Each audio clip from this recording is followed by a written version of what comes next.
여러분 이런 말 들어보셨나요? 노후엔 공기 좋고 조용한 시골이 좋다. 자식 근처에 살아야 안전하다. 큰 집이 여유로운 노후를 만든다. 저도 그렇게 믿었습니다. 그래서 5년 전 남편과 함께 경기도 외곽에 있는 전원주택으로 이사했어요. 공기 좋고 조용하고 정원도 넓었죠. 여기서 편하게 늙어가자고 생각했습니다. 그런데 1년이 지나니까 문제가 생기기 시작했어요. 병원 가려면 차로 30분, 약국도 멀고 장 보러 가는 것도 일이었습니다. 친구들도 멀어서 잘 안 오게 되더라고요. 그러다 남편이 넘어져서 다쳤을 때 정말 무서웠어요. 119를 불렀는데 도착하는데 40분이나 걸렸습니다. 그 순간 깨달았어요. 아, 우리 집이 문제구나. 낭만적인 집이 아니라 위험한 집이었구나. 오늘 이 이야기를 끝까지 들으시면 3가지를 알게 되실 겁니다. 첫째, 노후에 편해 보이지만 실제로는 위험한 집이 어떤 집인지 분명히 알게 됩니다. 둘째, 요양원에 가기 전에 집에서 오랫동안 독립적으로 사는 조건이 무엇인지 알게 됩니다. 셋째, 지금 당장 우리 집 주소만으로 5분 안에 판단하는 체크법을 갖게 됩니다. 30분 후면 여러분은 내 집이 노후에 안전한 집인지 아닌지 스스로 판단할 수 있게 되실 거예요. 끝까지 함께 해주세요. 먼저 충격적인 사실부터 말씀드리겠습니다. 고독사는 특별한 사람에게만 생기는 일이 아닙니다. 2025년 보건복지부 조사 결과에 따르면 고독사 사망자는 3,924명으로 2020년 대비 약 20% 늘었습니다. 더 충격적인 건 고독사가 주택, 아파트, 원룸 등 주거지에서 89% 발생했다는 겁니다. 그리고 최초 발견자는 가족보다 임대인이나 경비원 같은 분들이 43%로 더 많았습니다. 이 통계가 무슨 의미인지 아세요? 자식이 옆에 있느냐보다 내가 사는 집이 고립을 막아주느냐가 훨씬 중요하다는 뜻입니다. 집에서 쓰러졌는데 가족이 아니라 경비원이 먼저 발견한다는 건 그만큼 가족도 매일 확인하기 어렵다는 거예요. 그러면 질문이 바뀌어야 합니다. 병원 옆에 살아야 하나요 보다. 더 중요한 질문은 내가 쓰러졌을 때 누가 이상하다고 알아챌 구조인가? 입니다. 즉, 노후의 집은 부동산이 아니라 안전망입니다. 저는 전원주택에서 2년을 살다가 다시 도시로 돌아왔습니다. 지금은 작지만 병원도 가깝고 사람들도 자주 마주치는 아파트에 살아요. 그때 깨달았어요. 노후에 좋은 집은 큰 집이 아니라 고립되지 않는 집이라는 걸요. 이제부터 노후에 절대 피해야 할 집 3가지를 말씀드리겠습니다. 혹시 여러분 집이 이런 곳은 아닌지 확인해 보세요. 첫째, 낭만으로 선택한 외딴 전원형 주거입니다. 공기 좋고 조용한 건 맞습니다. 정원도 넓고 전망도 좋죠. 그런데 노후의 현실은 다릅니다. 병원, 약국, 장보기 교통이 멀어지는 순간부터 급격히 무너집니다. 제가 겪었으니까 압니다. 처음엔 차로 30분이면 되지라고 생각했어요. 그런데 나이가 들수록 운전이 부담스러워집니다. 비 오는 날 밤에 운전하는 게 무서워요. 그리고 누군가 다쳤을 때 30분은 생명을 좌우하는 시간입니다. 전원주택 사시는 분들 중에 건강하실 땐 좋다가 몸이 불편해지면 결국 도시로 다시 나오시는 분들 많아요. 그때는 선택이 아니라 어쩔 수 없이 나오는 거죠. 그게 더 힘듭니다. 둘째, 차 없으면 생활 불가인 교통 빈약 지역입니다.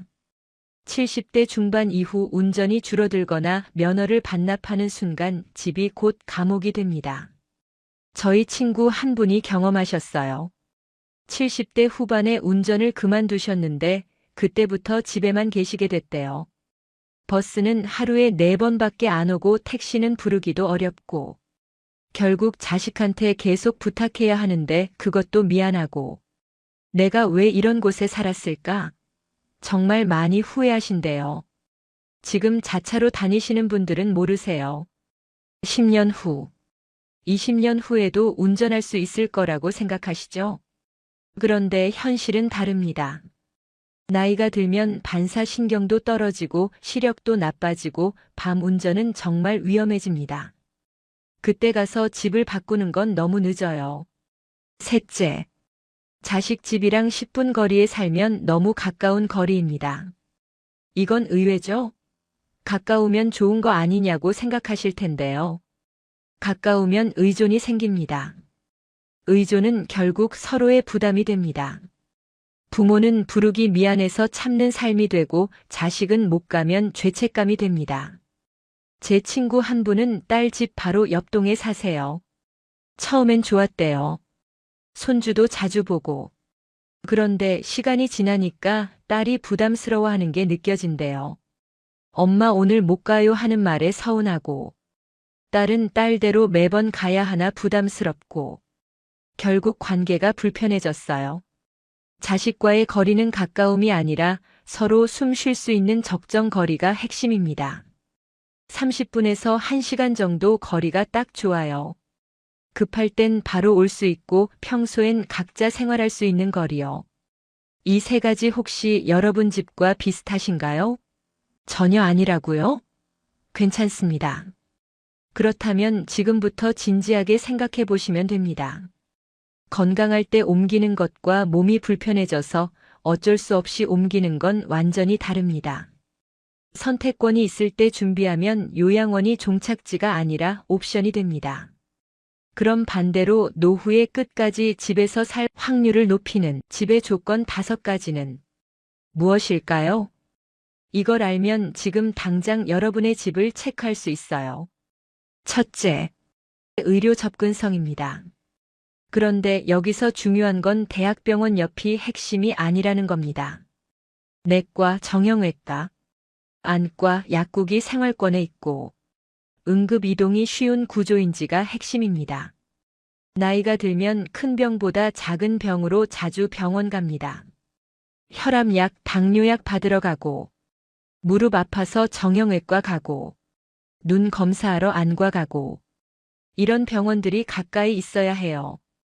걸어서 10분 아니면 버스 타고 10분 이 정도 거리요. 그리고 응급실은 차로 15분 이내가 좋습니다. 제가 남편 다쳤을 때 119가 집 도착까지 40분 걸렸던 경험이 있어서 이게 얼마나 중요한지 압니다. 15분과 40분은 생명을 좌우해요. 둘째, 계단턱이 없는 동선입니다. 집 밖 엘리베이터만이 아니라 집 안 화장실 턱, 현관턱이 노후엔 낙상 위험이 됩니다. 저희 어머니가 작년에 화장실 턱에 걸려 넘어지셨어요. 다행히 크게 다치진 않으셨는데 그 후로 화장실 가는 게 무섭다고 하세요. 턱 하나가 이렇게 큰 문제가 될 줄 몰랐어요. 지금 집을 보실 때 현관 들어가면서 턱이 있나요? 화장실 문턱이 있나요? 베란다 나가는데 턱이 있나요? 이런 것들 다 체크하세요. 지금은 아무렇지 않아도 70대 후반 80대 되면 이 작은 턱이 정말 위험합니다. 그리고 엘리베이터 있는 아파트가 좋아요. 계단으로 올라가는 빌라나 다세대는 나중에 정말 힘듭니다. 셋째, 걸어서 20분 생활권입니다. 시장이나 마트, 은행이나 우체국, 공원이나 산책로, 주민센터 같은 생활 인프라가 가까우면 매일 밖으로 나가게 되고 그게 건강을 지켜줍니다. 제가 지금 사는 아파트 주변엔 다 있어요. 시장이 걸어서 20분, 은행은 7분, 공원이 25분. 그래서 저는 매일 밖에 나갑니다. 장도 보고 산책도 하고 은행 일도 보고. 그게 운동이 돼요. 그리고 사람들도 만나게 되고요. 전원주택에 살 때는 나가려면 차를 타야 했어요. 그러니까 귀찮아서 안 나가게 되더라고요. 일주일에 한두 번만 나가고 나머지는 집에만 있었어요. 그게 건강에 안 좋았어요. 사람은 매일 걸어야 하고 햇빛도 봐야 하고 사람도 만나야 활력이 생기고 즐거워요. 그게 다 20분 생활권에서 가능합니다. 넷째, 사람이 많아서가 아니라 마주칠 구조입니다. 경비실이 있고 동네 단골 가게가 있고 매일 같은 시간에 산책하는 사람이 있는 동네는 고립을 줄입니다. 앞에서 말씀드린 통계 기억하세요? 고독사 발견자가 가족보다 임대인이나 경비원이 더 많았다고요. 이게 무슨 의미냐면 경비실이 있는 아파트가 안전하다는 겁니다. 경비원분들이 매일 주민들 얼굴 확인하시거든요. 오늘 저 집 할머니 안 보이네. 이렇게 체크해 주세요. 그리고 동네 단골 가게도 중요해요. 저는 매일 가는 슈퍼가 있어요. 주인 아주머니랑 인사하고 소소한 이야기도 나눠요. 그분이 어머니 요즘 안 보이시네. 혹시 어디 아프세요? 라고 물어봐 주시면 그게 얼마나 고마운지 몰라요. 이런 구조가 있는 동네가 안전한 동네예요. 다섯째, 대중교통의 현실성입니다. 버스가 있냐 없냐가 아니라 배차 간격이 현실적인지 병원이나 시장으로 바로 연결되는지가 중요합니다. 전원주택 살 때 버스는 있었어요. 그런데 하루에 4번밖에 안 왔어요. 이 시간 놓치면 끝이에요. 병원 예약이 10시인데 버스는 7시 아니면 12시예요. 이게 말이 됩니까? 지금 사는 곳은 버스가 10분마다 와요. 지하철역도 15분 거리고요. 이게 진짜 대중교통이에요. 그리고 버스가 병원 앞으로 가는지 시장 앞으로 가는지도 중요해요. 환승을 여러 번 해야 하면 나이 들어서 정말 힘듭니다. 이 5가지 조건은 정말 중요합니다. 여러분 집은 얼마나 충족하시나요? 5개 다 되면 정말 좋은 집이에요. 3개 이상이면 괜찮은 편이고요. 2개 이하면 진지하게 이사를 고려하셔야 합니다. 그리고 지금 당장 여러분이 할 수 있는 5분 체크법을 드리겠습니다. 정말 간단해요. 스마트폰만 있으면 됩니다. 네이버 지도나 카카오 맵을 켜세요. 그리고 여러분의 집 주소를 찍으세요. 그 다음에 검색하세요. 병원, 내과, 정형외과, 안과, 응급실, 약국, 시장 또는 마트, 버스 정류장이나 지하철역, 공원이나 산책로. 이렇게 검색해서 도보 시간을 확인하세요. 20분 안에 있나요? 그러면 합격입니다. 25분? 괜찮아요. 30분 이상? 문제입니다. 그리고 집 동선에 계단이나 턱이 많은지 확인하세요. 엘리베이터 있나요? 현관 턱 있나요? 화장실 턱 있나요? 이것들 다 체크하세요. 마지막으로 여러분이 일주일에 3번 이상 혼자 나갈 수 있는 구조인지 생각해 보세요. 차 없이도 나갈 수 있나요? 비 오는 날에도 나갈 수 있나요? 이것만 체크해도 노후 주거의 70%는 결정됩니다. 제가 이 체크를 전원주택 살 때 했더라면 좋았을 거예요. 병원까지 차로 30분, 약국까지 차로 20분, 시장까지 차로 25분, 버스 하루 4번, 공원은 없음. 이렇게 나왔을 거예요. 미리 확인했다면 제가 그 시골 집을 절대 안 샀겠죠. 그런데 그땐 몰랐어요. 공기 좋고 조용하면 되지 이렇게만 생각했어요. 여러분은 저처럼 실수하지 마세요. 지금 5분만 투자해서 체크해 보세요. 제가 만난 한 분 이야기를 들려드릴게요. 이명숙 씨 72세 여성분이세요. 명숙 씨는 10년 전에 강원도 시골 마을로 이사하셨답니다. 노후는 자연 속에서 살아야지 하시면서요. 처음 몇 년은 좋았대요. 공기도 좋고 조용하고. 그런데 75세 되던 해에 무릎이 안 좋아지셨어요. 병원 가려면 차로 40분을 가야 하는데 운전하기가 힘들어지셨대요. 결국 아들한테 계속 부탁해야 했는데 아들도 직장 다니니까 매번 도와달라고 부를 수가 없잖아요. 그러다 보니 병원을 자주 못 가게 되고 무릎은 점점 더 나빠졌습니다. 결국 고민 끝에 작년에 다시 서울 근교로 이사 오셨대요. 지금은 병원도 가깝고 시장과 공원도 가깝고 버스도 자주 다니는 곳에 사세요. 10년 전에 이걸 알았더라면 시골은 안 갔을 거예요. 지금 생각하면 그 10년이 아까워요라고 하시더라고요. 또 한 분 박철수 씨 68세 남성분 이야기도 들려드릴게요. 철수 씨는 5년 전에 아들 집 바로 옆동으로 이사하셨답니다. 가까이 살면 손주도 자주 보고 좋지하시면서요. 처음 1년은 정말 좋았대요. 매일 손주 보고 아들 며느리랑 자주 밥 먹고. 그런데 시간이 지나니까 문제가 생겼어요. 아들 며느리가 부담스러워하는 게 느껴졌대요. 아버지 오늘은 바쁘니까 내일 오세요. 이런 말을 듣게 되고. 철수 씨는 섭섭하셨대요. 나는 가족인데 왜 약속을 잡아야 하지? 그런데 며느리 입장에서는 매일 시아버지가 오시니까 부담이었던 거예요. 결국 관계가 불편해져서 지금은 일부러 자주 안 가신대요. 차라리 30분 거리에 살 걸 그랬어요. 너무 가까우니까 오히려 불편해졌어요 라고 하시더라고요. 여러분, 이 두 분의 공통점이 뭔지 아세요? 낭만이나 감정으로 집을 선택하셨다는 겁니다. 현실적인 조건은 안 보시고요. 그래서 나중에 후회하신 거예요. 집은 감정이 아니라 조건으로 봐야 합니다. 특히 노후엔요. 조선시대 실학자 정약용 선생은 집은 사람을 담는 그릇이다라고 하셨습니다. 저는 이 말을 이렇게 이해해요. 집이 편하면 사람도 편하고 집이 불편하면 사람도 불편하다고요. 노후의 집은 더욱 그렇습니다. 집이 나를 지켜주는 구조인지 고립시키는 구조인지에 따라 노후의 질이 완전히 달라집니다. 마지막으로 한 가지만 꼭 기억하세요. 노후의 좋은 집은 비싼 집이 아니라 내가 스스로 살 수 있게 해주는 집입니다. 크고 멋진 집보다 작아도 안전한 집이 훨씬 낫습니다. 지금 건강할 때 옮기는 것과 몸이 불편해져서 어쩔 수 없이 옮기는 것은 완전히 다릅니다. 선택권이 있을 때 준비하면 요양원이 종착지가 아니라 옵션이 됩니다. 여러분의 노후는 어디에 사느냐보다 고립되지 않게 설계되어 있느냐가 결정합니다.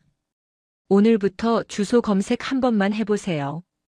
우리 집이 노후에 안전한 집인지 5분만 체크해 보세요. 병원, 약국, 시장, 버스 정류장, 공원이 걸어서 20분 안에 있나요?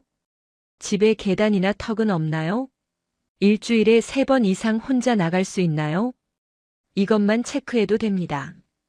그게 노후를 바꾸는 첫걸음입니다. 저는 지금 작지만 안전한 집에 살고 있어서 행복합니다. 큰 정원은 없지만 산책하기 좋은 공원이 가깝고, 전망은 안 좋지만 병원이 가깝고, 친구는 별로 없지만 동네 사람들을 자연스럽게 자주 만나요. 그게 저를 지켜줍니다. 여러분도 그런 집에 사시길 바랍니다. 오늘 이야기가 여러분께 조금이나마 도움이 되셨다면 구독과 좋아요로 함께 해주세요. 그리고 혹시 주변에 이 이야기가 필요한 분이 계시다면 부담 없이 카톡으로 공유해 주시면 감사하겠습니다. 여러분 한 분 한 분이 보내주시는 작은 응원과 격려가 제게는 정말 큰 힘이 되고 더 좋은 영상을 만들 수 있는 원동력이 됩니다. 여러분의 행복한 노후를 진심으로 응원합니다. 오늘부터 5분 체크 한번 해보세요. 그게 여러분 노후를 바꿀 겁니다. 항상 건강하시고 행복한 일만 가득하시길 바랍니다. 지금까지 황금 노후였습니다. 진심으로 감사드립니다. 거울을 보는 게 두려웠어요. 70년을 살았는데 거울이 무서울 줄은 몰랐죠. 72세 김영숙 씨의 고백입니다. 영숙 씨는 5년 전까지만 해도 동네에서 멋쟁이 할머니로 유명했답니다. 항상 단정한 옷차림에 환한 미소로 인사하시던 분이었어요. 그런데 남편이 돌아가시고 나서 모든 게 달라졌습니다. 거울 보기가 싫었어요. 늙은 내 모습이 보기 싫고 외출하기도 싫고 사람 만나기도 싫었어요. 그냥 집에만 있었죠. 옷도 아무거나 걸치고 머리도 안 감고. 누가 보겠어요? 나 볼 사람도 없는데. 그렇게 2년을 보냈습니다. 그런데 어느 날 손녀가 영숙 씨를 보고 울었답니다. 할머니 왜 이렇게 됐어요? 예전 할머니는 어디 갔어요? 그 순간 영숙 씨는 깨달았습니다. 나는 외모만 포기한 게 아니라 나 자신을 포기했구나. 하지만 이야기는 여기서 끝이 아닙니다. 영숙 씨에게 놀라운 일이 일어났거든요. 그 이야기는 잠시 후에 들려드릴게요. 혹시 여러분도 이런 생각 하신 적 있으신가요? 이 나이에 뭘 꾸며? 누가 보나? 거울 보는 게 두렵다. 예전 내 모습이 그립다 하고요. 오늘 이 이야기를 끝까지 들으시면 충격적인 진실과 함께 인생의 새로운 기회를 발견하시게 될 겁니다. 한 가지를 알게 되실 거예요. 외모는 허영이 아니라 나를 존중하는 방법이라는 것을요. 그리고 돈 한 푼 안 들이고도 오늘부터 바로 품격 있어 보일 수 있는 7가지 습관을 알게 되실 거예요. 30분 후면 여러분은 거울 앞에 서는 게 두렵지 않고 오히려 기대되는 경험을 하실 겁니다. 그리고 김영숙 씨에게 일어난 놀라운 변화가 무엇인지도 알게 되실 거예요. 끝까지 함께 해주세요. 먼저 충격적인 통계부터 말씀드리겠습니다. 2025년 서울대학교 심리학과 연구팀이 흥미로운 실험을 했습니다. 70대 어르신들을 두 그룹으로 나눠서 한 그룹은 평소처럼 편한 옷을 입게 하고 다른 그룹은 단정한 옷을 입게 했어요. 그리고 똑같은 장소에서 똑같은 일을 하게 했습니다. 결과가 어땠을까요? 단정한 옷을 입은 그룹이 다른 사람들에게 더 많은 도움을 받았고 더 친절한 대우를 받았으며 본인들도 더 자신감 있게 행동했습니다. 옷 하나 바꿨을 뿐인데 세상이 대하는 태도가 완전히 달라진 거예요. 이게 무슨 의미일까요? 외모는 단순히 보기 좋고 나쁘고의 문제가 아니라 내가 어떤 대우를 받으며 살 것인가의 문제라는 겁니다. 혹시 여러분도 느끼신 적 있으신가요? 단정하게 입고 나간 날과 아무렇게나 입고 나간 날. 사람들의 반응이 다르다는 걸요. 저는 얼마 전 동네 마트에서 한 할머니를 봤습니다.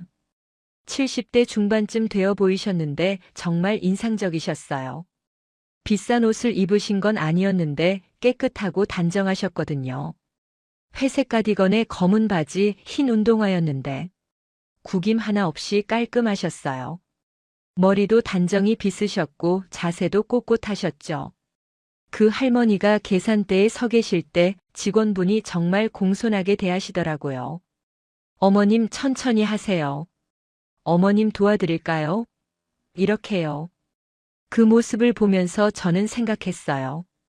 저분은 옷으로 존중을 사신 게 아니라 자기 자신을 존중하는 태도로 존중을 받으시는구나. 그날 집에 와서 저는 제 옷장을 열어봤습니다. 언제 입었는지도 모를 낡은 옷들이 잔뜩 있더라고요. 여러분 옷장은 어떠신가요? 혹시 입지도 않는 옷들로 가득 차 있진 않으신가요? 제가 만난 이순자 씨 68세 여성의 이야기를 들려드릴게요. 순자 씨는 5년 전까지만 해도 외모에 전혀 신경 쓰지 않으셨답니다. 나이 들어서 뭘 꾸며 하시면서요. 그냥 편한 옷만 입고 머리도 대충 묶고 다니셨어요. 그런데 어느 날 손녀가 말하더래요. 할머니 왜 맨날 그 옷만 입어요? 할머니가 더 예쁜 옷 입으면 안 돼요? 순자 씨는 깜짝 놀랐습니다. 내가 손녀한테까지 이렇게 보였구나. 여러분도 혹시 이런 말 들으신 적 있으신가요? 가족들이 뭐라고 하는데 너희가 뭘 알아? 하고 넘기신 적은 없으신가요? 순자 씨는 그날 밤 잠을 이루지 못했답니다. 손녀가 날 부끄러워하는구나. 내가 정말 그렇게 됐나? 그날부터 순자 씨는 달라지기 시작했어요. 옷장을 정리하고 낡은 옷은 다 버렸습니다. 그리고 깨끗한 옷 몇 벌만 남겼어요. 비싼 옷은 아니었어요. 시장에서 산 옷들이었죠. 하지만 매일 아침 거울 앞에 서서 단정히 입고 나가기 시작했습니다. 그랬더니 신기한 일이 일어났어요. 사람들이 순자 씨를 대하는 태도가 달라진 거예요. 동네 슈퍼 아주머니가 어머니 요즘 정말 품이 있어 보이세요라고 하시고, 버스에서도 자리를 더 먼저 양보해주고 병원에서도 더 친절하게 대해주더래요. 순자 씨는 말합니다. 나는 똑같은 사람인데 옷만 바꿨을 뿐인데 세상이 나를 다르게 보더라고요. 그리고 무엇보다 내가 나를 다르게 보게 됐어요. 거울 보는 게 두렵지 않고 오히려 기대돼요. 오늘은 뭘 입을까 생각하는 게 즐거워요. 이제 처음에 말씀드렸던 김영숙 씨 이야기로 다시 돌아가 볼까요? 손녀가 울면서 예전 할머니는 어디 갔어요? 라고 했을 때 영숙 씨는 결심했습니다. 다시 시작해보자. 나를 포기하지 말자. 여러분도 혹시 이런 결심 해보신 적 있으신가요? 뭔가 달라져야겠다고 생각하시면서도 이제 와서 뭐가 달라지겠어? 하고 포기하신 적은 없으신가요? 영숙 씨도 처음엔 그랬답니다. 72살인데 뭐가 달라지겠어 하셨대요. 하지만 손녀 얼굴이 자꾸 떠올랐답니다. 울면서 예전 할머니는 어디 갔어요? 라고 하던 그 모습이요. 그날부터 영숙 씨는 옷장을 정리했습니다. 남편 생각나서 버리지 못했던 옷들, 입지도 않으면서 쌓아뒀던 옷들을 다 정리했어요. 이 옷들을 붙들고 있는 게 남편을 기억하는 게 아니라 나를 과거에 묶어두는 거더라고요. 그리고 깨끗한 옷 몇 벌만 남겼습니다. 매일 아침 일어나면 제일 먼저 한 일이 샤워하고 깨끗한 옷 입고 머리 빗는 거였어요. 누가 보든 안 보든 나를 위해서 하는 거예요. 처음 일주일은 정말 힘들었답니다. 이게 무슨 소용이 있나 싶었대요. 하지만 2주째 되던 날 동네 슈퍼 아주머니가 어머니 요즘 정말 달라 보이세요 라고 하셨답니다. 그 한마디에 영숙 씨는 힘을 얻었어요. 누군가 알아봐 주는구나. 그렇게 한 달이 지났을 때 영숙 씨는 2년 만에 처음으로 경로당에 나가보기로 했습니다. 단정하게 입고 나가니까 사람들 앞에 나서는 게 덜 부끄럽더라고요.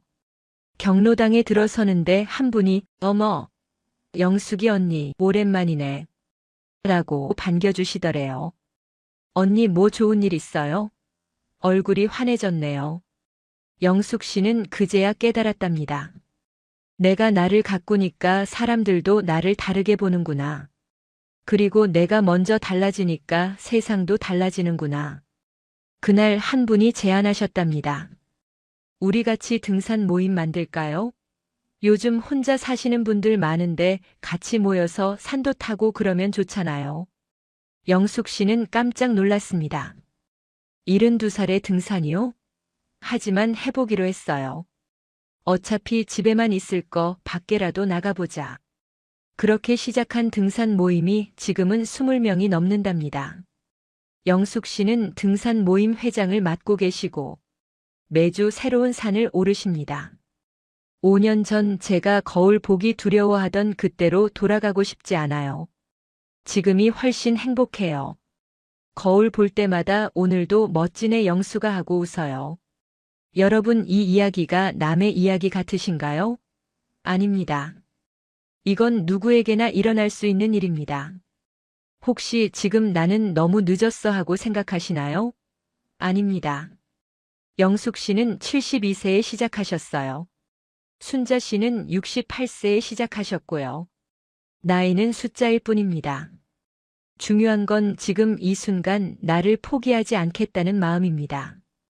독일의 철학자 쇼펜하우어는 이런 말을 했습니다.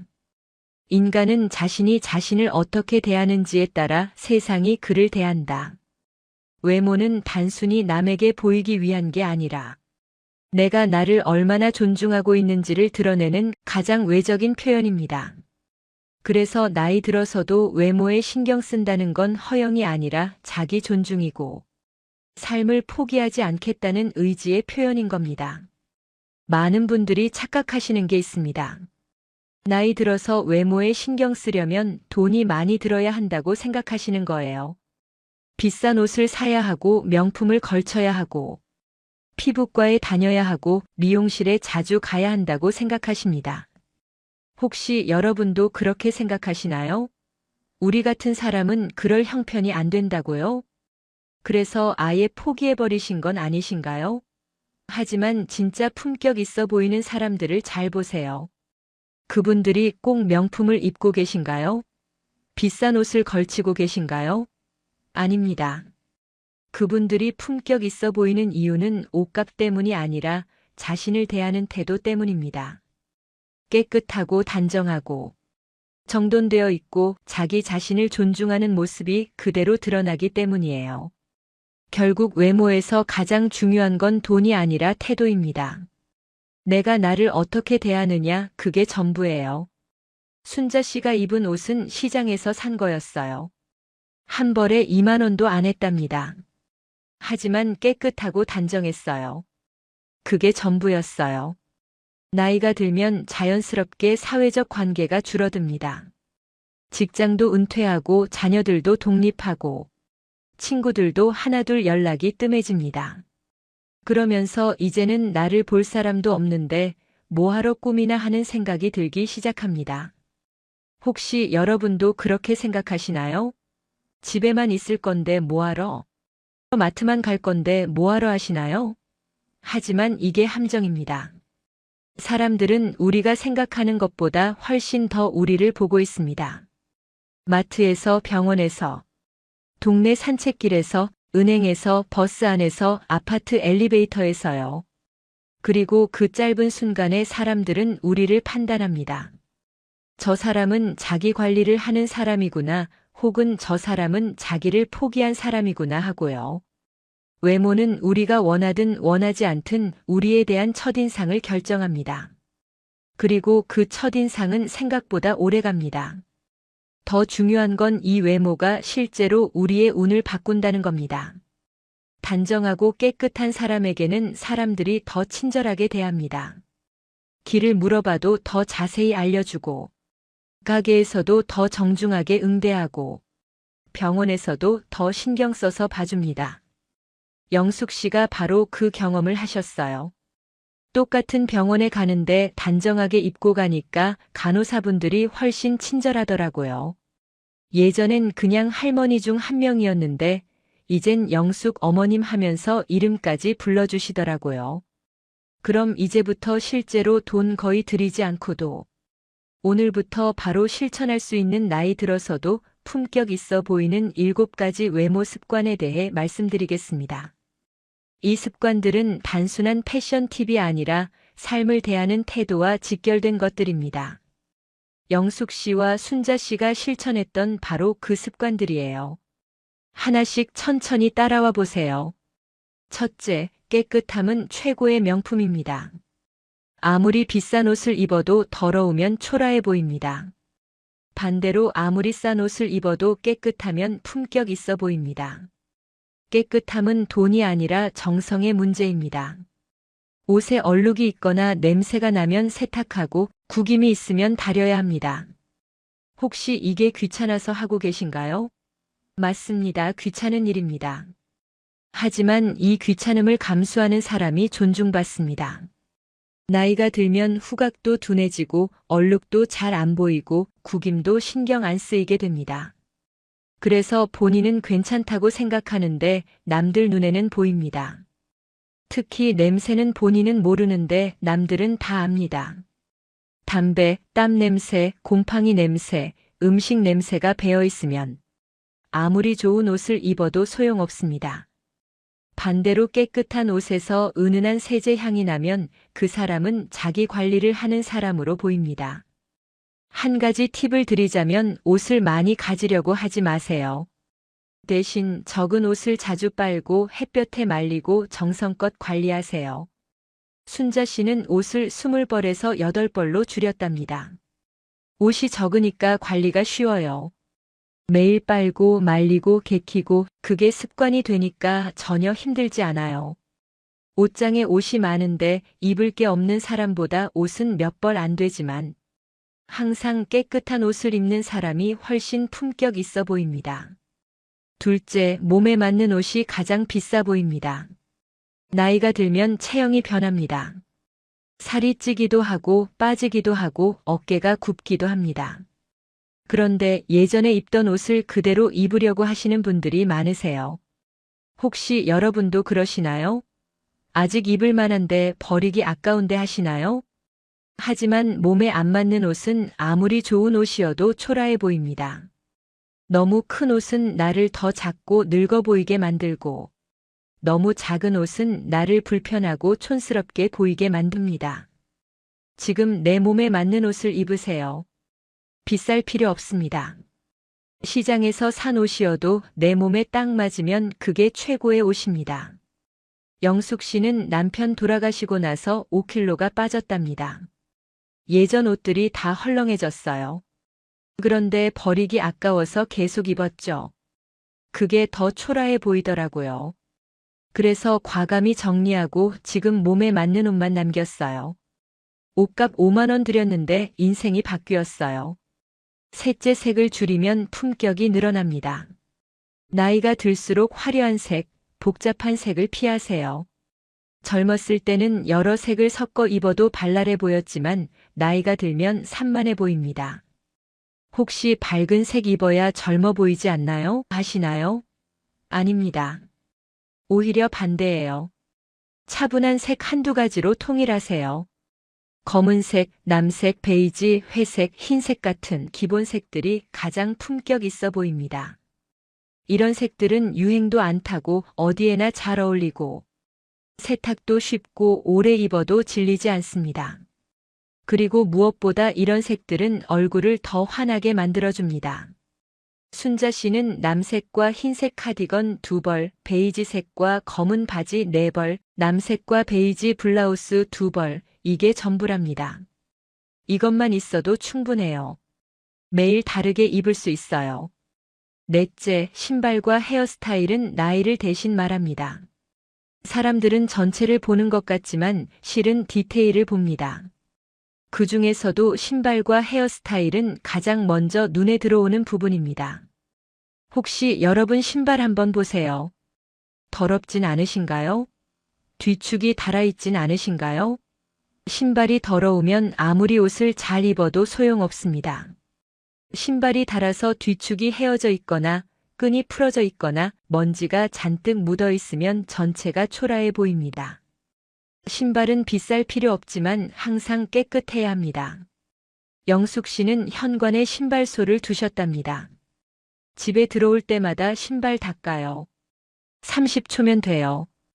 그것만으로도 신발이 항상 깨끗해요. 머리도 마찬가지입니다. 머리가 산발이거나 기름기가 흐르거나 비듬이 있으면 전체 인상이 무너집니다.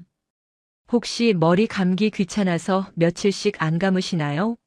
하얀 머리가 창피하다고 모자로 덮고만 계시나요? 하얀 머리도 깨끗하면 품격입니다. 정리되지 않은 하얀 머리가 문제인 거지. 하얀 머리 자체는 문제가 아닙니다. 순자 씨는 매일 아침 머리를 감으신답니다. 처음엔 귀찮았는데 습관이 되니까 안 하면 오히려 기분이 이상해요. 다섯째, 낡은 옷 여러 벌보다 단정한 옷 한 벌이 낫습니다. 옷장을 한번 열어보세요. 입지 않는 옷들이 잔뜩 있을 겁니다. 혹시 언젠가 입을 것 같아서 버리기 아까워서 추억이 있어서 버리지 못하고 계신가요? 하지만 그 옷들은 당신의 공간만 차지하고 당신의 선택만 복잡하게 만들 뿐입니다. 과감히 정리하세요. 그리고 지금 당장 입을 수 있는 깨끗하고 단정한 옷 몇 벌만 남기세요. 많을 필요 없습니다. 상의 서너 벌과 하의 서너 벌이면 충분합니다. 영숙 씨는 남편 옷까지 다 정리하셨답니다. 처음엔 정말 힘들었어요. 하나하나가 다 추억이니까. 하지만 그 옷들을 붙들고 있는 게 남편을 기억하는 게 아니라 나를 과거에 묶어두는 거더라고요. 다 정리하고 나니까 마음이 홀가분해졌어요. 여섯째, 외출 준비는 세상과의 인사입니다. 혹시 집에만 있을 거니까 아무도 안 볼 거니까 잠깐만 나갔다 올 거니까 하면서 아무렇게나 입고 나가시나요? 하지만 그 잠깐이 당신의 하루를 결정합니다. 아무렇게나 입고 나가면 그 하루는 아무렇게나 흘러갑니다. 단정히 입고 나가면 그 하루는 단정하게 흘러갑니다. 이건 심리적인 문제입니다. 옷을 입는다는 건 단순히 몸을 가리는 게 아니라 마음을 정돈하는 일입니다. 외출 준비를 정성껏 한다는 건 오늘 하루를 정성껏 살겠다는 선언입니다. 세상에 대한 인사입니다. 순자 씨는 쓰레기 버리러 나갈 때도 단정하게 입으신답니다. 5분만 나갔다 올 건데 뭐하러 그러냐고요? 그 5분이 중요해요. 그 5분이 하루를 바꿔요. 7째, 거울 앞에 나를 존중하는 습관을 들이세요. 혹시 여러분 거울 보기 두려우신가요? 늙은 내 모습이 싫어서 거울을 피하고 계신가요? 하지만 이건 나를 피하는 일입니다. 나를 외면하는 일입니다. 거울을 보세요. 매일 아침 외출하기 전에 거울 앞에 서세요. 그리고 지금의 나를 있는 그대로 보세요. 주름도 하얀 머리도 처진 살도 그게 다 나입니다. 그걸 부끄러워하지 마세요. 그 대신 지금 이 모습을 최선으로 정돈하세요. 거울 앞에서 옷깃을 바로 하고 머리를 빗고 어깨를 펴세요. 영숙 씨는 거울 앞에서 자기 자신에게 말한답니다. 오늘도 멋지네, 영숙아. 오늘도 잘 해낼 거야. 처음엔 쑥스러웠는데 지금은 습관이 됐대요. 거울 속 자신한테 격려받으면 하루가 달라져요. 이 7가지 습관은 모두 돈이 거의 들지 않습니다. 대신 정성이 듭니다. 시간이 듭니다. 관심이 듭니다. 그리고 무엇보다 나 자신을 포기하지 않겠다는 의지가 듭니다. 혹시 지금 나는 할 수 있을까? 하고 망설이고 계신가요? 할 수 있습니다. 김영숙 씨도 했어요. 이순자 씨도 했어요. 72세에도 68세에도 시작할 수 있었어요. 여러분도 할 수 있습니다. 중요한 건 오늘 시작하는 겁니다. 내일이 아니라 오늘이요. 지금 이 순간이요. 김영숙 씨에게 제가 물어봤습니다. 어머님 인생에서 가장 잘한 일이 뭐예요? 영숙 씨는 이렇게 답하셨어요. 나를 포기하지 않기로 결심한 거요. 72살의 거울 앞에 다시 서기로 한 거요. 그게 제 인생을 바꿨어요. 그리고 이렇게 덧붙이셨습니다. 나이 들어서 외모 가꾼다고 하면 사람들이 허영이라고 하더라고요. 하지만 아니에요. 이건 나를 사랑하는 거예요. 나를 포기하지 않는 거예요. 세상을 향해 나는 아직 살아있다고 말하는 거예요. 영숙 씨는 지금 75살이십니다. 등산 모임 회장을 맡고 계시고 매주 새로운 산을 오르십니다. 손녀는 할머니가 자랑스럽다고 친구들한테 자랑한답니다. 우리 할머니 정말 멋있어. 나이 들어도 자기 관리 철저히 하시고 매주 등산 다니시고요. 영숙 씨는 말합니다. 5년 전 제가 거울 보기 두려워하던 그때로 돌아가고 싶지 않아요. 지금이 훨씬 행복해요. 앞으로 10년은 더 이렇게 살 거예요.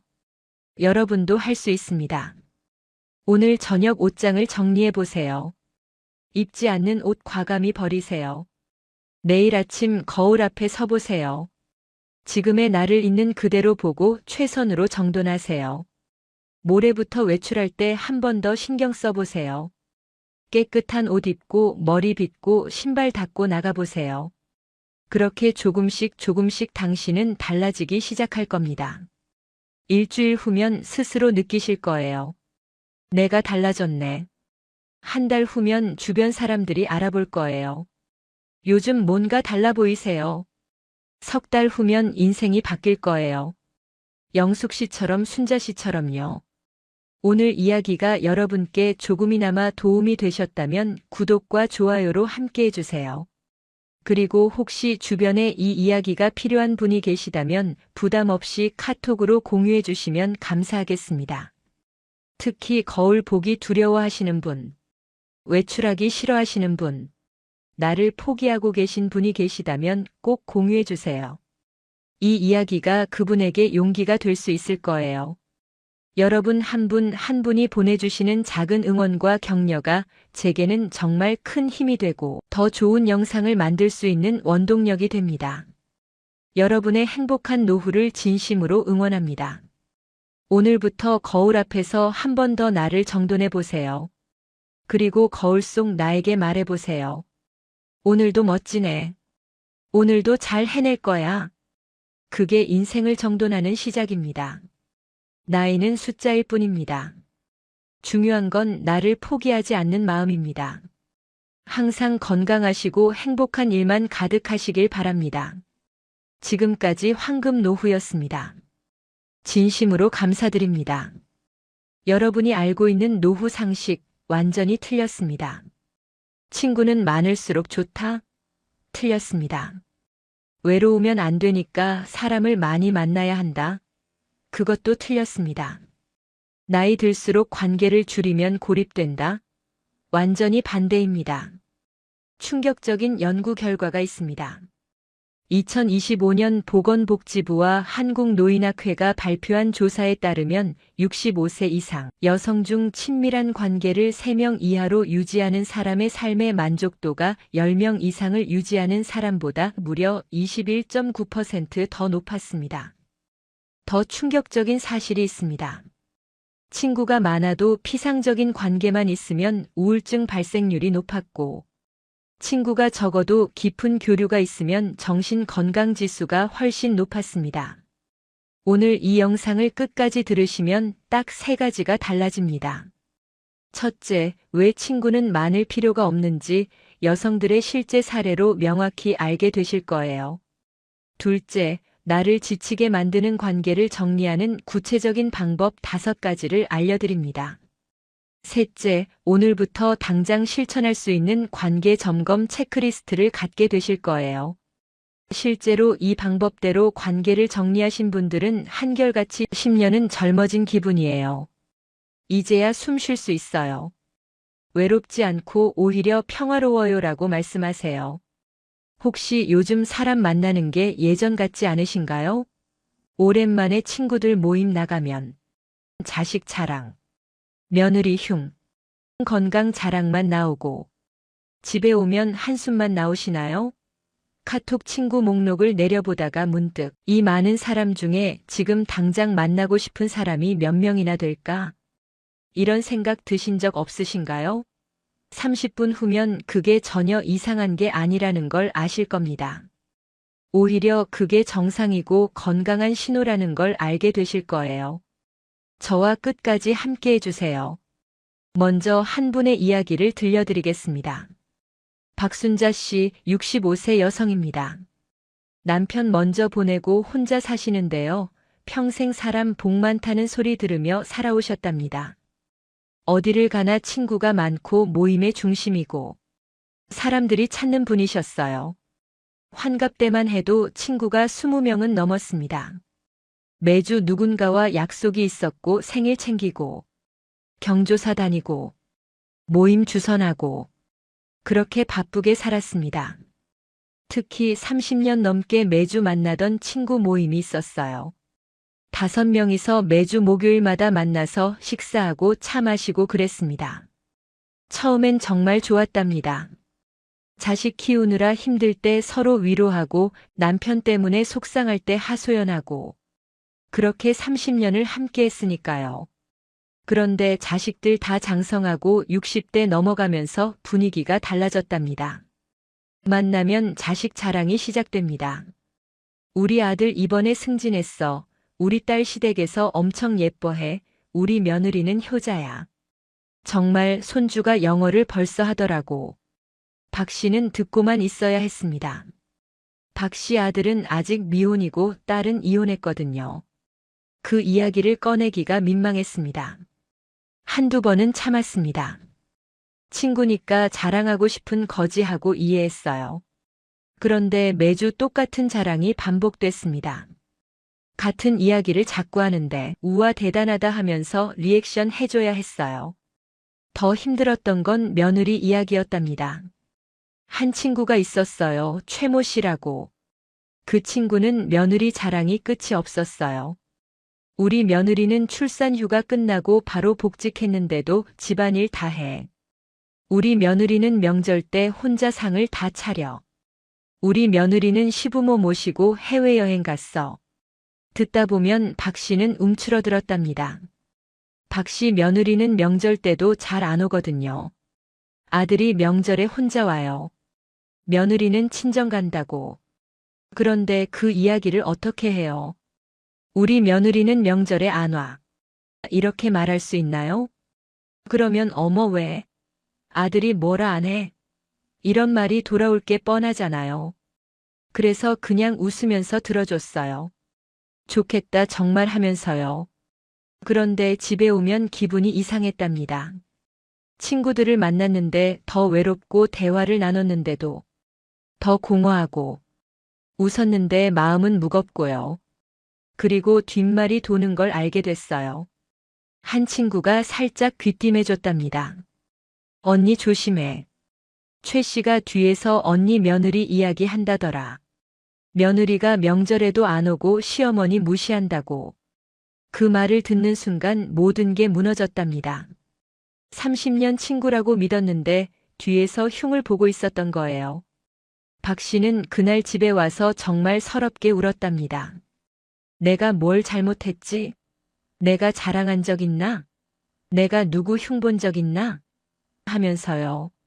그런데 곰곰이 생각해보니 이 관계가 이상했답니다. 30년을 만났지만 진짜 속마음을 나눈 적이 없었어요. 박 씨가 남편 잃고 힘들 때 이 친구들한테 털어놨더니 그래도 보험금 받았잖아 다행이네 이런 말이 돌아왔어요. 딸이 이혼하고 힘들어할 때 얘기했더니 그러게 누가 결혼 그렇게 쉽게 하래. 이런 말이 나왔고요. 위로가 아니라 판단이었습니다. 공감이 아니라 비교였습니다. 그래서 박 씨는 결심했답니다. 이제 그만 만나자. 싸우지 않았습니다. 절교도 하지 않았습니다. 그냥 연락을 조금씩 줄였습니다. 모임 약속을 정중히 미뤘습니다. 요즘 몸이 좀 안 좋아서 집안에 일이 좀 있어서 하고요. 먼저 연락하는 일을 멈췄습니다. 그랬더니 어떻게 됐을까요? 처음엔 연락이 왔어요. 언니 왜 안 나와? 우리 보기 싫어? 하면서요. 박 씨는 미안해 요즘 좀 그래서 하고 얼버무렸습니다. 그랬더니 한 달 뒤부터 연락이 뜸해졌어요. 그리고 석 달 후엔 아예 연락이 끊겼답니다. 30년 친구였는데 석 달 만에 끝난 거예요. 그런데 놀랍게도 박 씨는 섭섭하지 않았답니다. 오히려 마음이 편해졌어요. 신기하게도 하루가 가벼워졌습니다. 혼자 있는 시간이 오히려 좋아졌습니다. 아, 이게 정상이구나. 이게 내가 원했던 거구나. 싶더랍니다. 외로움이 온 게 아니라 평온이 왔다고 하셨습니다. 박 씨는 지금 친구가 딱 2명 남았답니다. 한 명은 같이 먼저 혼자가 된 친구고, 한 명은 딸이 이혼한 친구예요. 서로 비슷한 처지라 설명이 필요 없답니다. 요즘 어때? 한마디면 충분합니다. 자식 자랑 안 해도 되고, 며느리 자랑 안 해도 되고, 괜히 좋은 척 안 해도 됩니다. 나 요즘 외로워 죽겠어 하면, 나도 그래. 하고 공감해 줍니다. 박 씨는 말합니다. 예전엔 친구가 많아야 한다고 생각했어요. 외롭지 않으려면, 인생을 잘 사는 것 같으려면요. 그런데 지금 보니까 이 정도면 충분하더라고요. 아니, 충분한 게 아니라 이게 맞는 거더라고요. 이게 진짜 우정이더라고요. 또 다른 분의 이야기입니다. 이명숙 씨 68세 여성입니다. 평생 착하다는 소리를 들으며 살아오셨답니다. 누가 부탁하면 거절을 못하고 누가 하소연하면 다 들어주고 그렇게 살아오셨어요. 특히 한 친구가 있었답니다. 김모 씨라고 40년 넘게 알고 지낸 단짝 친구였어요. 초등학교 때부터 알고 지낸 중마고우였죠. 그런데 이 친구는 만날 때마다 불평만 쏟아냈답니다. 처음엔 남편 불평이었어요. 남편이 돈을 안 벌어와 남편이 나한테 관심이 없어 남편이 바람 피우는 것 같아. 이 씨는 들어주는 역할이었습니다. 위로하고 공감하고 그래도 괜찮을 거야 하고 다독이는 역할이요. 그렇게 10년이 흘렀습니다. 이번엔 자식 불평이 시작됐어요. 아들이 말을 안 들어. 딸이 시집 가서 연락도 안 해. 손주가 나만 보면 울어. 또 10년이 흘렀습니다. 이번엔 며느리 불평이었어요. 며느리가 나를 무시해. 며느리가 명절에 일 안 해. 며느리가 애들 교육을 엉망으로 시켜. 그렇게 또 10년이 흘렀습니다. 40년 동안 이 친구는 변하지 않았습니다. 여전히 불평만 하고 여전히 받기만 했습니다. 이 씨가 힘들 때는 한 번도 물어본 적이 없었답니다. 이 씨도 힘든 일이 있었어요. 남편이 치매 진단을 받았거든요.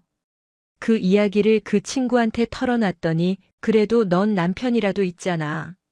나는 혼자야. 이런 말이 돌아왔답니다.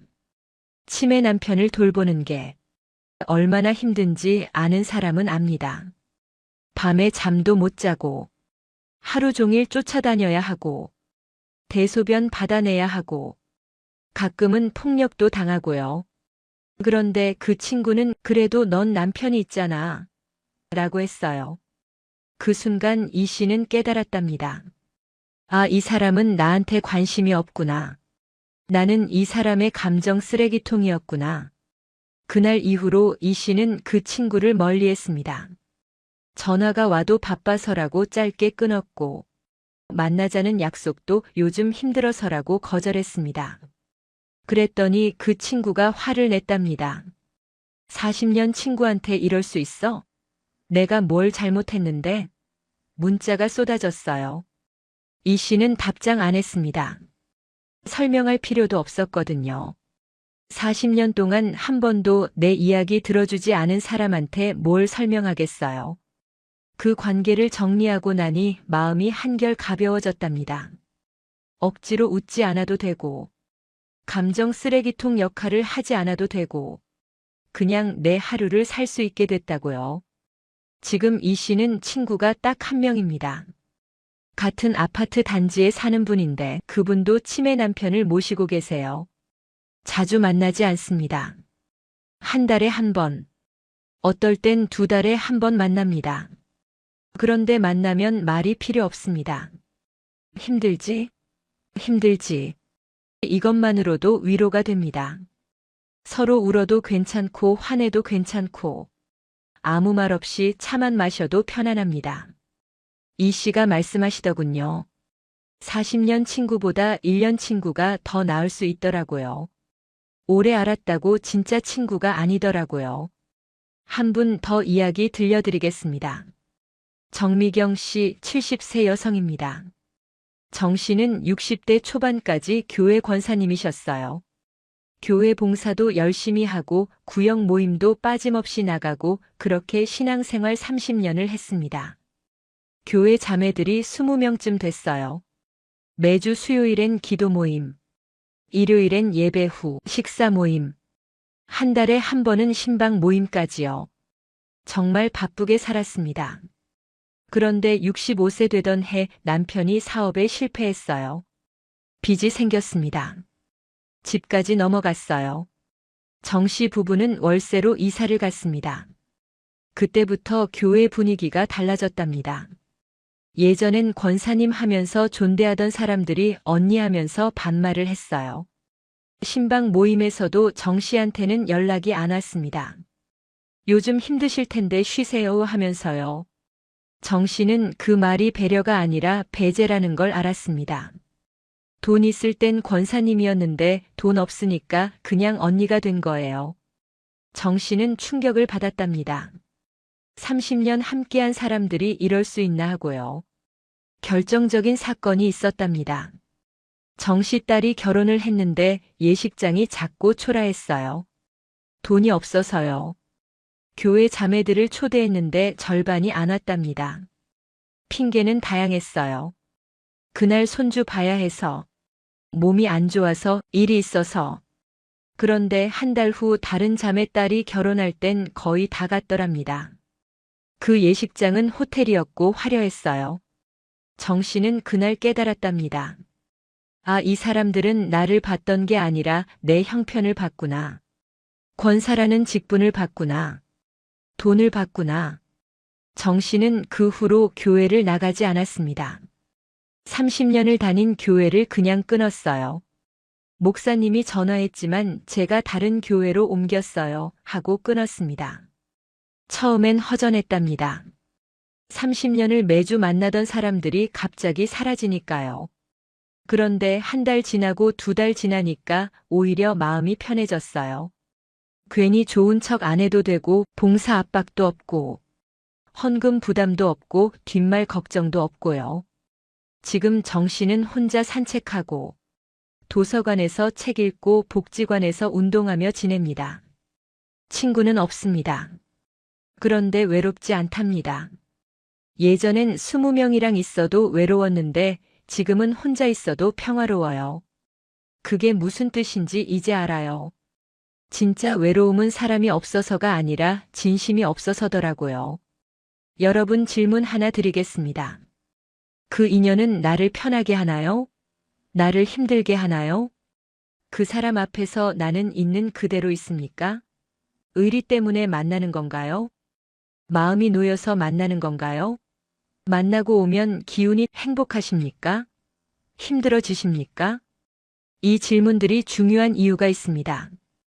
60대 이후의 관계는 20대, 30대의 관계와 근본적으로 다릅니다. 젊어서는 사람을 많이 만나는 게 필요했습니다. 친구도 사귀고 동네 사람들도 알아야 하고 교회 성당 절 사람들과도 잘 지내야 했으니까요. 자식 키우면서 정보도 얻고 도움도 받고 그렇게 살았습니다. 하지만 지금은 다릅니다. 자식 다 컸습니다. 이제 내 인생 살 때입니다.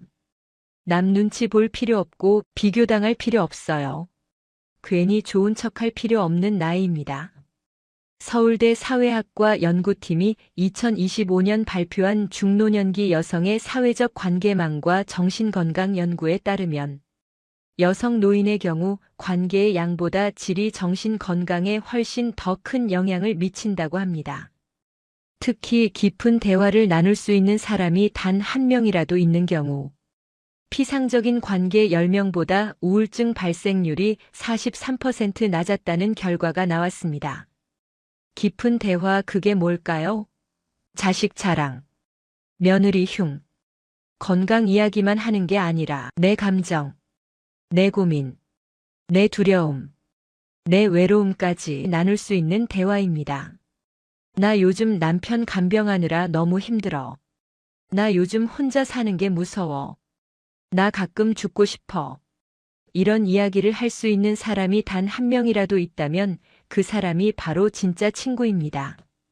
독일의 철학자 쇼펜하우어는 이렇게 말했습니다. 혼자 있을 수 있는 사람만이 진정한 동반자가 될 수 있다. 무슨 뜻일까요? 혼자 있는 걸 견디지 못하면 사람을 붙잡게 된다는 겁니다. 그 사람이 나에게 맞는지 나를 편하게 하는지는 중요하지 않게 됩니다. 그냥 누군가 있으면 된다고 생각합니다. 외로울까봐 불안해서 안 맞는 사람도 만나고 괜히 모임도 나가고 그러다 더 지칩니다. 하지만 그건 관계가 아닙니다. 그건 의존입니다. 진짜 관계는 혼자 있어도 괜찮은 사람들끼리 만들어집니다. 서로가 필요해서가 아니라 서로가 좋아서 만나는 관계예요. 외로움을 메우려고가 아니라 함께 있으면 더 풍요로워지는 그런 관계예요. 쇼펜하우어는 이렇게 말했습니다. 우리가 견뎌야 하는 사람들의 수가 적을수록 우리는 더 행복하다. 60이 넘으면 이 말이 뼈저리게 와닿습니다. 견뎌야 하는 관계와 참아야 하는 만남 그리고 의무로 하는 약속들이 줄어들수록 삶이 가벼워지고 행복해집니다. 조선 후기 실학자 정약용 선생은 이런 말을 남겼습니다. 벗은 귀함이 아니라 진실함에 있다. 친구의 가치는 그 사람의 집안이나 돈이나 자식 잘됨이 아니라 그 관계가 얼마나 진실한가에 달려있다는 뜻입니다. 자식 잘된 친구 100명보다 진실한 친구 1명이 낫다는 거죠. 60이 넘으면 이 말이 정말 실감납니다. 이제는 자식 자랑하는 친구가 필요한 게 아니라 진심 어린 친구가 필요한 나이입니다. 며느리 좋은 사람이 아니라 내 마음을 알아주는 사람이 필요한 때입니다. 그럼 구체적으로 어떻게 해야 할까요? 지금부터 오늘 당장 실천할 수 있는 5가지 방법을 말씀드리겠습니다. 첫째, 이번 달 마음이 무거운 약속 하나를 정중히 줄여보십시오. 이번엔 좀 힘들어서요, 몸 상태가 안 좋아서요, 한마디면 충분합니다. 거짓말이 아닙니다. 정말 힘든 겁니다. 그 약속을 지키는 게 그 사람을 만나는 게 말이죠. 진짜 친구라면 이해할 겁니다. 진짜 친구가 아니라면 굳이 붙잡을 필요 없습니다. 한 67세 여성분이 이렇게 말씀하셨어요. 작년에 엄마 친구 모임 하나를 그만뒀는데요. 처음엔 미안했어요. 그런데 한 달 지나니까 아무도 연락 안 오더라고요. 그때 알았어요. 이 사람들은 나라는 사람이 중요한 게 아니라 모임 인원수가 필요했던 거구나 하고요. 둘째, 먼저 연락하지 않아도 괜찮다고 스스로에게 허락하십시오. 먼저 연락해야 관계가 유지된다고 생각하셨나요? 그렇다면 그 관계는 이미 균형이 깨진 겁니다. 진짜 관계는 한쪽이 애쓰지 않아도 자연스럽게 흐릅니다. 한 달 먼저 연락 안 해보십시오. 그래도 연락 오는 사람이 진짜 친구입니다. 연락 안 오면 그냥 그 관계는 거기까지였던 겁니다. 섭섭해하지 마십시오. 정리된 겁니다. 셋째, 만나고 나서 기분을 기록해 보십시오. 노트 한 줄이면 됩니다. 오늘 누구 만남. 기분 편한 피곤 후에 이렇게요. 3번 연속 피곤하거나 후회가 된다면 그 관계는 이제 놓아도 됩니다.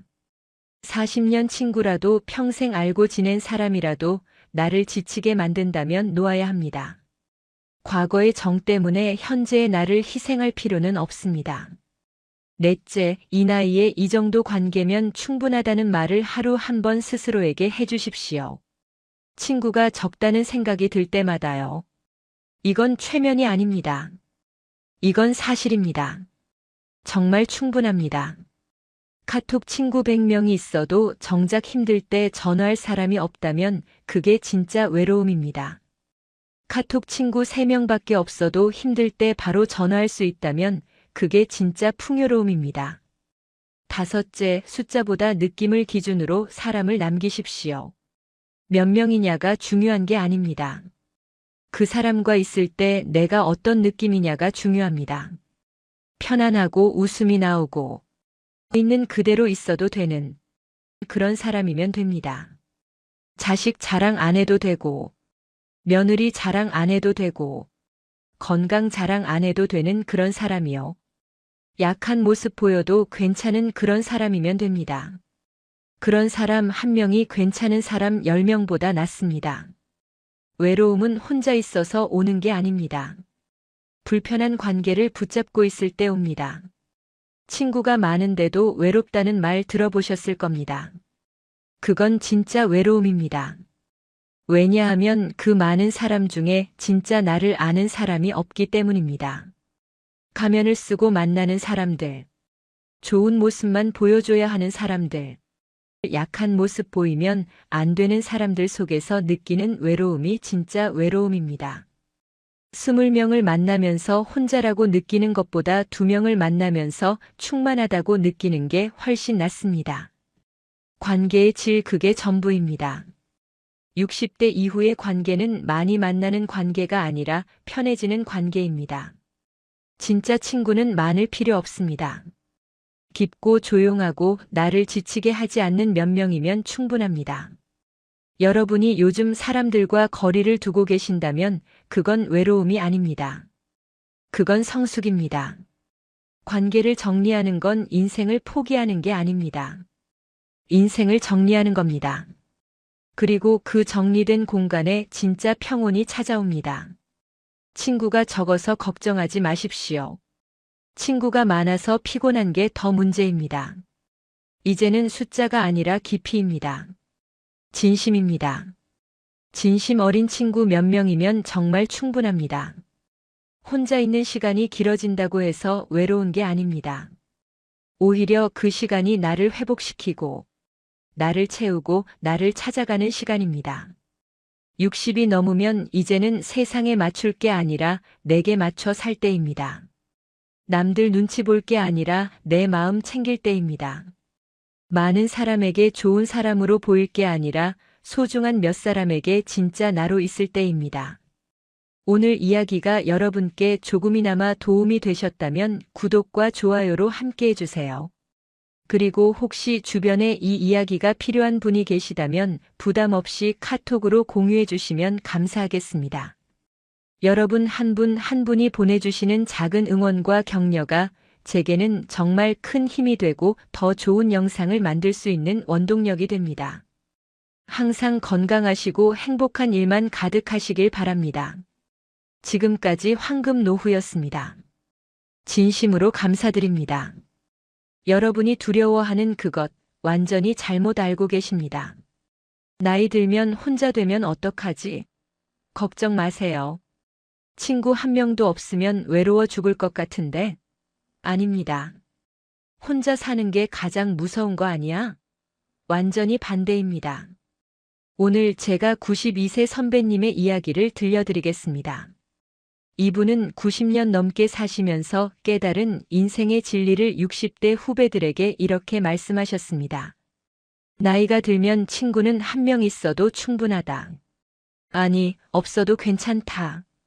충격적이지 않습니까? 오늘 이 영상을 끝까지 들으시면 딱 3가지가 달라집니다. 첫째, 92세 선배가 90년 인생을 살며 깨달은 관계의 진실을 알게 되실 거예요. 둘째, 친구 없이도 외롭지 않고 오히려 평화롭게 사는 구체적인 방법 5가지를 알려드립니다. 셋째, 혼자에 대한 두려움이 완전히 사라지고 오히려 기대가 되실 겁니다. 실제로 이 깨달음을 얻으신 분들은 한결같이 이제야 진짜 자유로워졌어요. 혼자인데 전혀 외롭지 않아요. 왜 진작 이렇게 안 살았을까 후회돼요 라고 말씀하세요. 혹시 지금 친구가 하나둘씩 떠나가고 계신가요?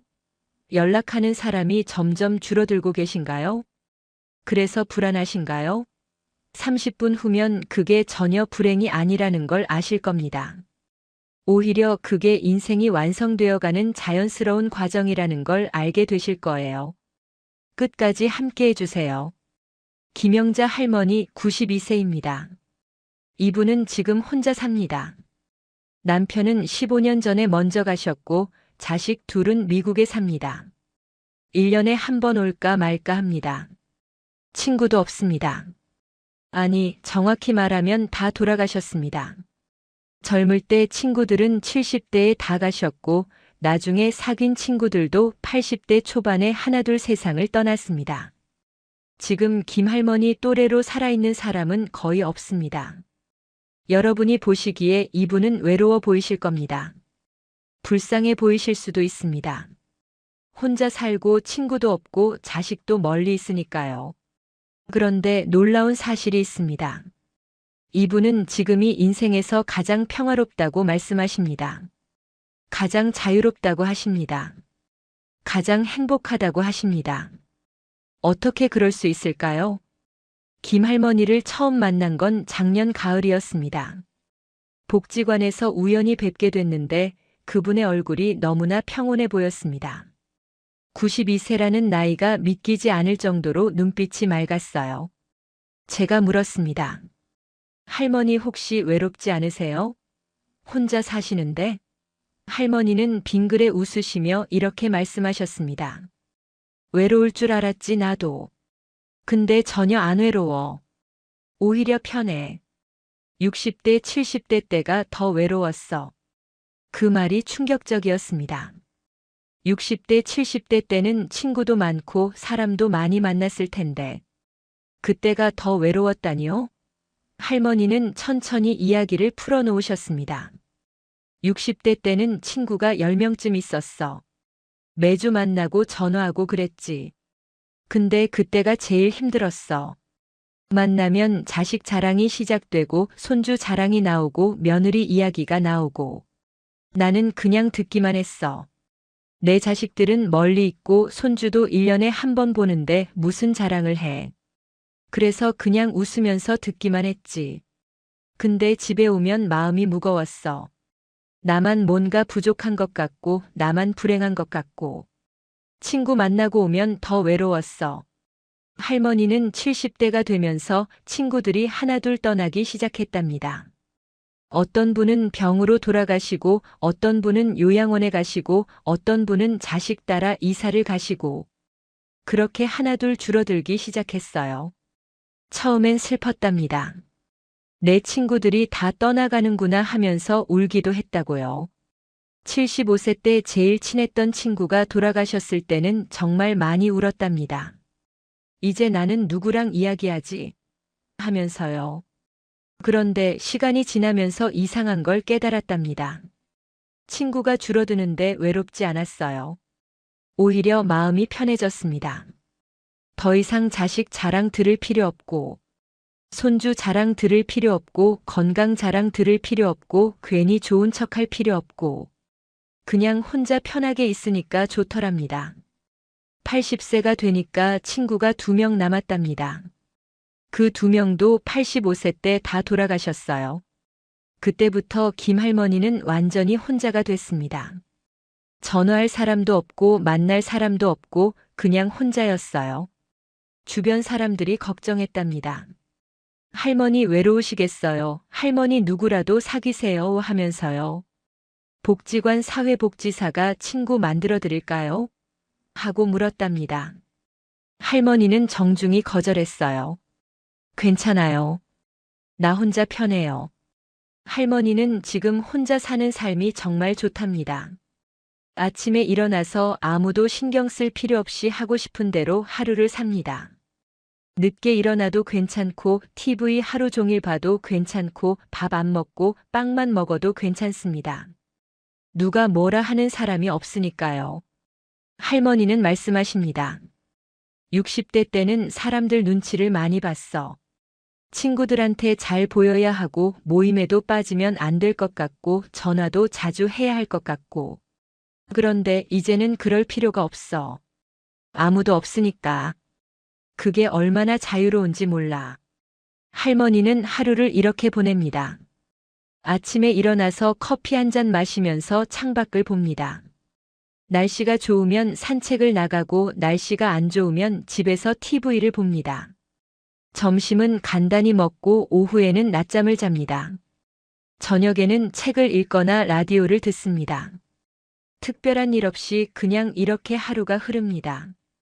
누가 보기엔 지루해 보일 수 있어요.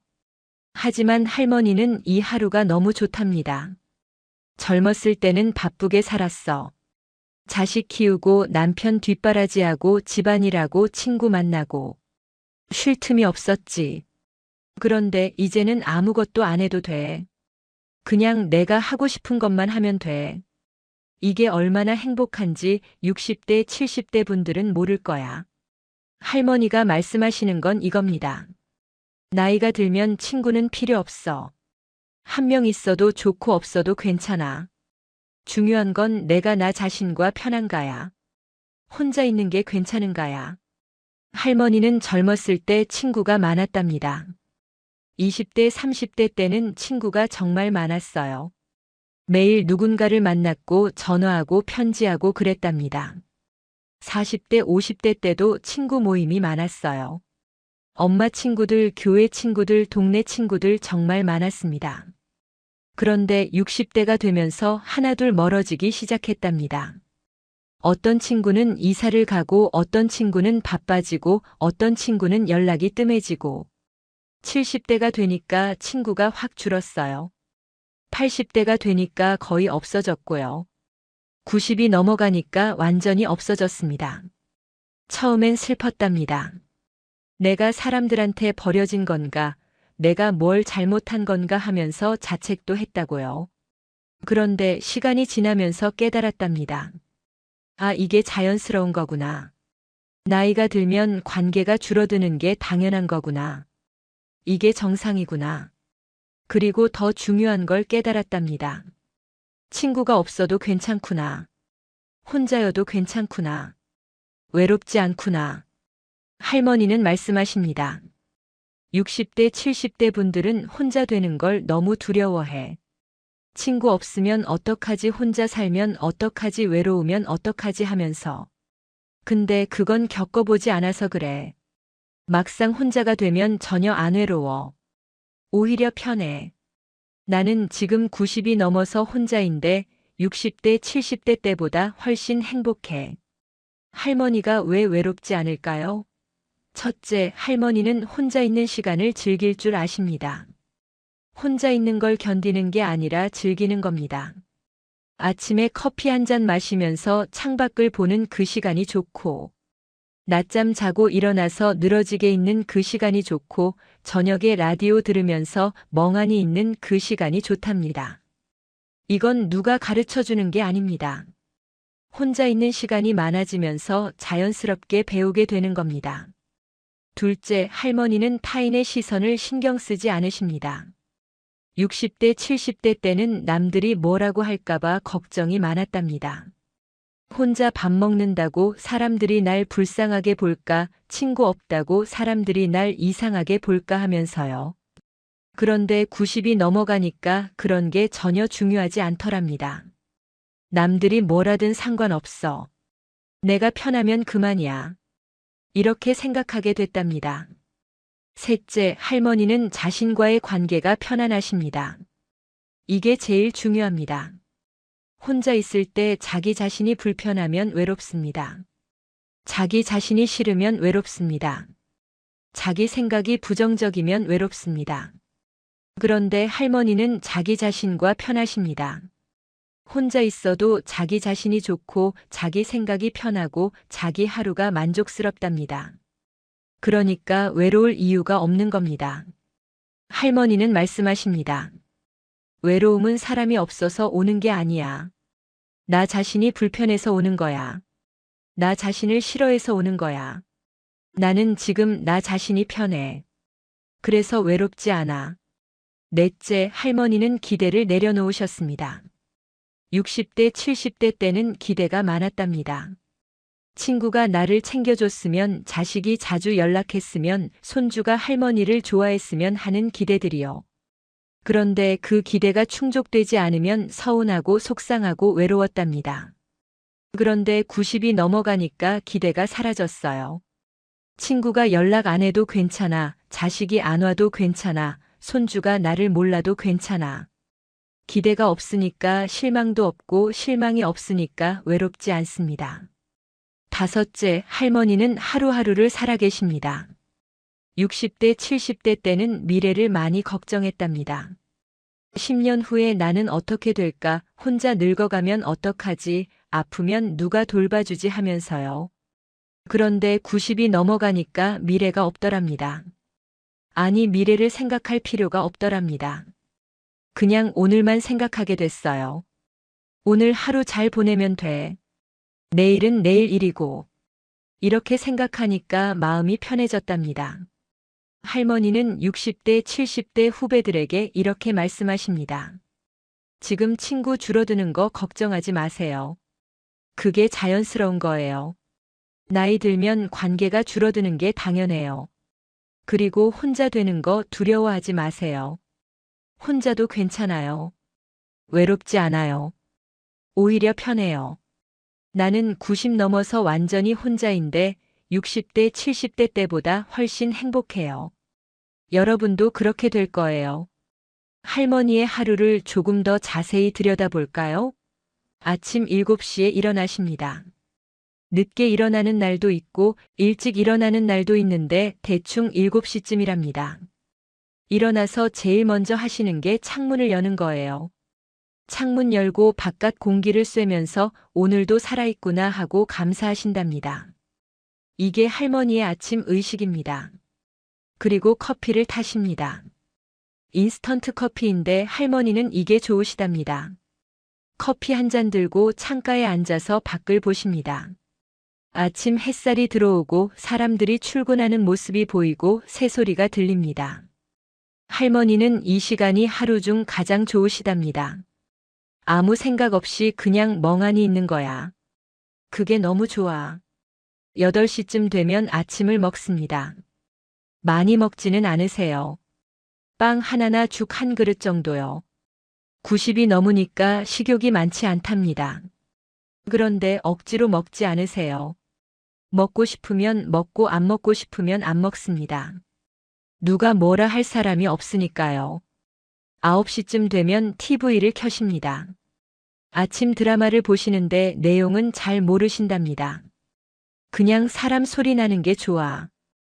완전히 조용하면 그것도 이상하거든. 할머니는 TV를 친구 삼아 틀어놓으십니다.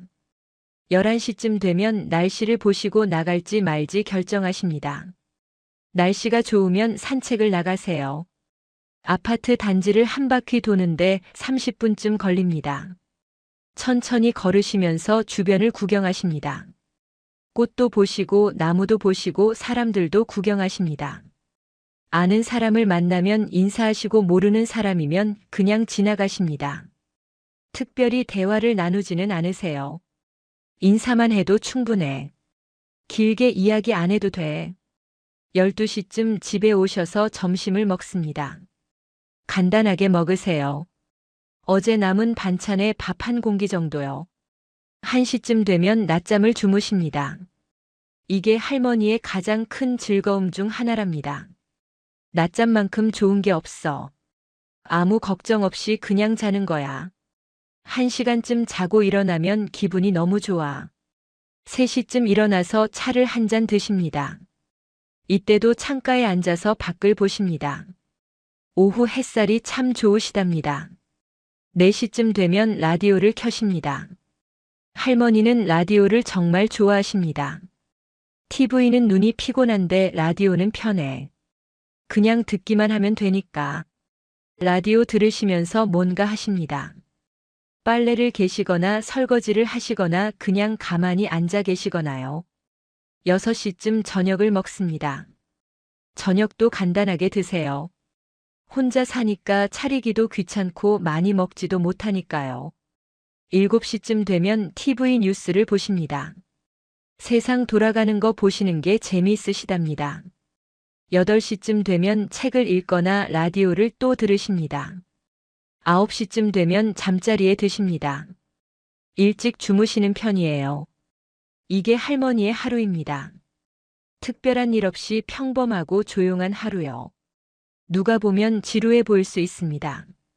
하지만 할머니는 이 하루가 너무 좋으시답니다. 60대, 70대 때는 이렇게 못 살았어. 누구 만나야 하고 뭐 해야 하고 바빴거든. 근데 이제는 아무것도 안 해도 돼. 그냥 내 마음대로 하루를 보내면 돼. 이게 진짜 자유야. 할머니는 일주일에 한 번 복지관에 가십니다. 화요일마다 가시는데 거기서 점심을 먹고 오십니다. 복지관에 가면 비슷한 나이대 분들이 계세요. 인사하고 밥 먹고 그냥 그렇게 지냅니다. 특별히 친구를 사귀지는 않으세요. 인사만 하면 돼. 굳이 친해지지 않아도 괜찮아. 나는 지금 이대로 편해. 할머니가 60대, 70대 후배들에게 하고 싶은 말씀이 있답니다. 첫째, 친구가 줄어들어도 괜찮습니다. 그게 자연스러운 겁니다. 나이 들면 관계가 줄어드는 게 당연합니다. 죽는 사람도 있고 아픈 사람도 있고 이사 가는 사람도 있고요. 그렇게 하나둘 줄어듭니다. 그건 여러분 잘못이 아닙니다. 그냥 나이 드는 과정입니다. 둘째, 혼자 되는 걸 두려워하지 마세요. 혼자도 괜찮습니다. 외롭지 않습니다. 오히려 편합니다. 할머니는 지금 완전히 혼자인데 60대, 70대 때보다 훨씬 행복하답니다. 왜냐하면 아무 눈치 안 보고 아무 비교 안 하고 그냥 자기 마음대로 살 수 있으니까요. 셋째, 혼자 있는 시간을 즐기는 법을 배우세요. 이게 제일 중요합니다. 혼자 있는 걸 견디는 게 아니라 즐기는 겁니다. 커피 한 잔 마시면서 창밖 보기, 낮잠 자고 일어나기, 라디오 들으면서 멍하니 있기, 이런 게 다 즐거움입니다. 이걸 즐길 줄 알면 혼자여도 외롭지 않습니다. 넷째, 기대를 내려놓으세요. 친구가 나를 챙겨줬으면, 자식이 자주 왔으면, 사람들이 나를 기억해줬으면 하는 기대를 내려놓으세요. 기대가 있으면 실망하고 실망하면 외롭습니다. 기대를 내려놓으면 실망도 없고 외롭지도 않습니다. 다섯째, 오늘만 생각하세요. 10년 후 걱정하지 마세요. 내일도 걱정하지 마세요. 오늘만 생각하세요. 오늘 하루 잘 보내면 돼. 이렇게 생각하면 마음이 편해집니다. 독일의 철학자 쇼펜하우어는 이렇게 말했습니다. 혼자 있을 수 있는 능력은 위대한 정신의 표시다.